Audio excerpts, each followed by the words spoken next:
Welcome to Volferda channel.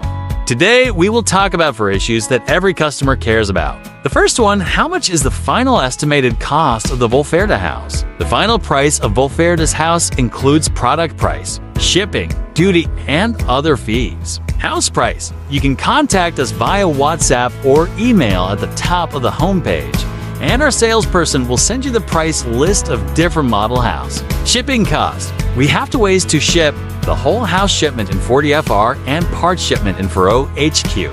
And the shipping cost will vary greatly depending on the destination. Duty. Different regions have different import duty on Chinese products. The HS code of our Hasu is 9406. You can check it yourself. 2. Do I need a permit to put this on my property? Yes, you probably will.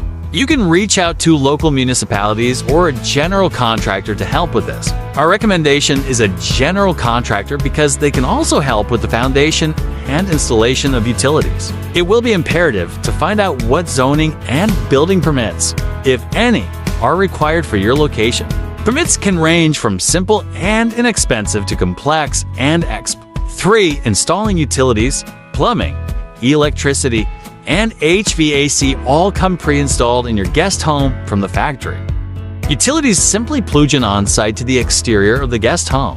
We recommend you have a professional contractor on site to get everything installed correctly upon delivery. For review access to delivery area, the building will be delivered into place via a heavy-duty truck and long tilt-bed trailer as well as a crane. The truck and trailer must have a clear 12 feet wide, relatively straight path from a paved road, as trailers are unable to make tight turns similar to a boat trailer or camper. It is vitally important that there are no obstacles that cannot be navigated around, such as fences, trees, branches, playsets, or underground septic systems.